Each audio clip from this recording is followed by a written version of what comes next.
नमस्कार राम भक्तों, मैं अब आपके सामने रामचरितमानस की श्रृंखला को आगे बढ़ाते हुए आपके लिए दोहा क्रमांक 3 एवं 4 ला रही हूँ, जिसे सुनकर आप राम भक्ति प्राप्त करें और श्री हनुमान जी का आशीर्वाद प्राप्त करें। जय श्री सीताराम। ओम गम गणपते नमः। राम कथा के रसिक तुम्हें भक्ति राशि मत धीर। आए सुवासन लीजिए तेज पुंज कपिवीर। हमें तो राम का गुणानुवाद गाना है। जहाँ जहाँ राम भजन वहाँ वहाँ जाना है। मंजन फल पे खहीं तत्काला। काक होई पिक बकहू मराला। सुनिया चरज करे जनी कोई। सतसंगति महिमा नहीं गोई।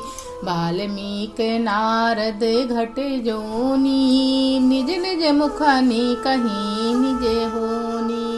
जलचर थल चर नभ चर नाना। जे जड़ चेतन जीव जहाना। मति की रति गति भूति भलाई।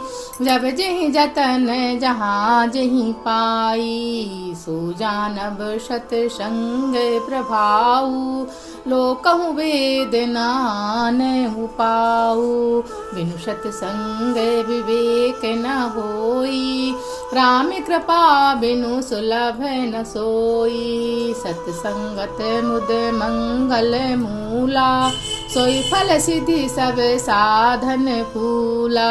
सठ सुध रही सत संगति पाई। पारस परस कुघात सुहाई।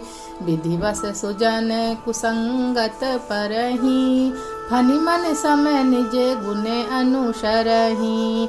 विधि हरिहर कवि को विद्वानी। कहत साधु महिमा सकुचानी। सोमोसन कहीं जात न कैसे। साक बनिक मनि गुण गण जैसे। बंदहु संत समान चित रामा। हित अनहित नहीं कोई सिया रामा। अंजलि गत शुभ सुमन जिमि रामा। सम सुगंध समय दो सिया रामा। संत सरल चित जगत हित रामा। जान सुभाव स्नेह सिया रामा। बाल विनय सुनी करी कृपा रामा। राम चरण रति देहु सिया रामा। हमें तो राम का गुणानुवाद गाना है। जहाँ जहाँ राम भजन वहाँ वहाँ जाना है। मंगल भवन अमंगल हारी। द्रवहु सो दशरथ अजीर बिहारी। बहुरी बंदे खल गण सती भाई। जी बिनु काज दहाहि निभाए। परहित हानि लाभ जिने केरे। उर्जरे हरस विषाद वशेरे। हरिहर जसे राकेश राहु से। पर काज भट सहस बाहु से। जे पर दोष लखहि सह साखी। परहित घृत जिनके मन माखी। तेज कृशानुशोष महिषेशा। अग अवगुण धन धनी धनेशा। उदय केतु समहित सब ही के। कुंभकर्ण सम सोवत नीके। पर अकाज लगी तन परिहरही। जिमिहि में उपल कृषि दल गिरही। बंदहु खल जस शेष सरोसा। सहस बदन पर नहीं बर दोसा।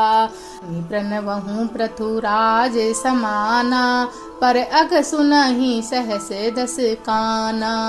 बहुरी सक्र समय बिनवहु तेहि। संत सुरानीक हित जेहि। बचन ब्रज जेहि सदा पियारा। सहस नयन पर दोष निहारा।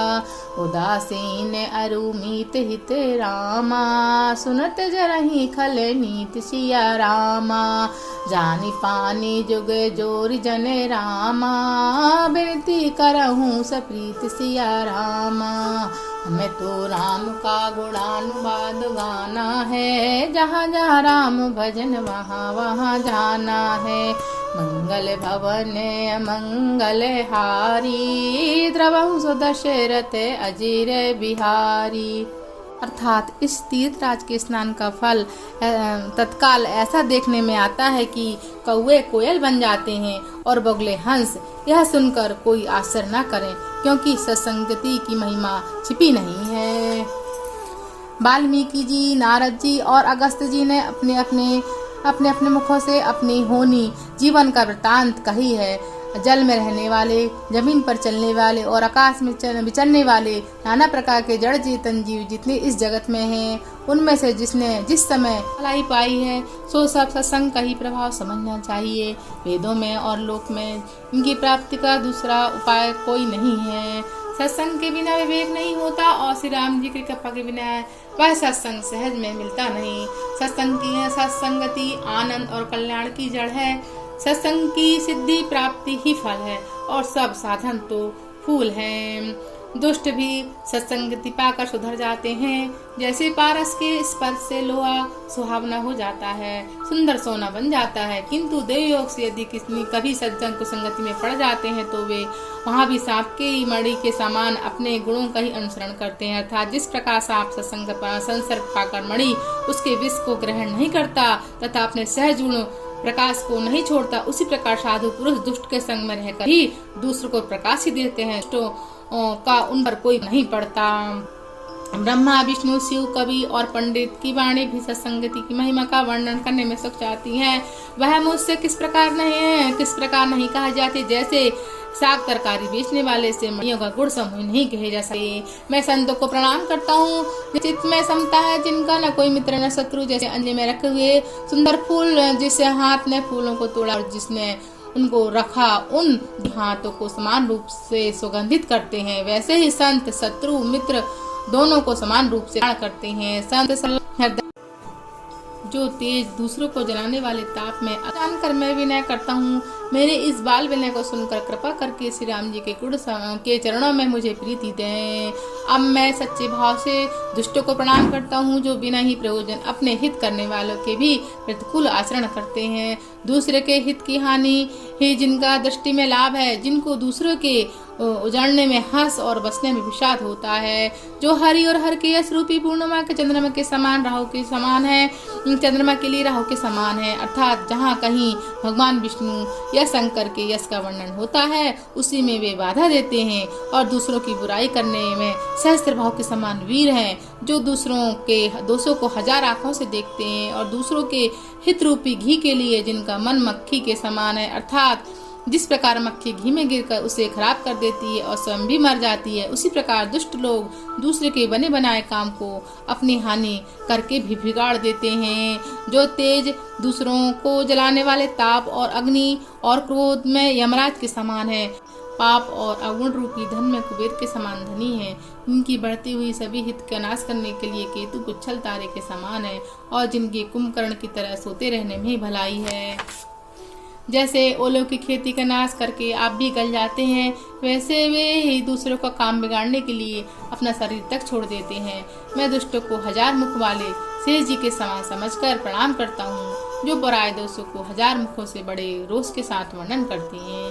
पुनः उनको राजा पृथु, जिन्होंने भगवान का सुयश सुनने के लिए 10,000 कान मांगे थे, के समान जानकर प्रणाम करता हूँ, जो 10,000 कानों से दूसरों के पाप को सुनते हैं। फिर इंद्र के समान मानकर उनकी विनय करता हूँ, जिनको सुरा मद्रा नीकी और हितकारी मालूम देती है। इंद्र के लिए भी सुरा नीक अर्थात देवताओं की सेना हितकारी है, जिनके कठोर वचन रूपी व्रत सदा प्यारा लगता है और जो हजार आँखों से दूसरों के दोषों को देखते हैं। दुष्टों की यह रीति है कि वे उदासीन शत्रु अथवा मित्र किसी का भी हित सुनकर जलते हैं। यह जानकर दोनों हाथ जोड़कर यह जन प्रेम पूर्वक उनसे विनय करता है। श्यावर रामचंद्र की जय।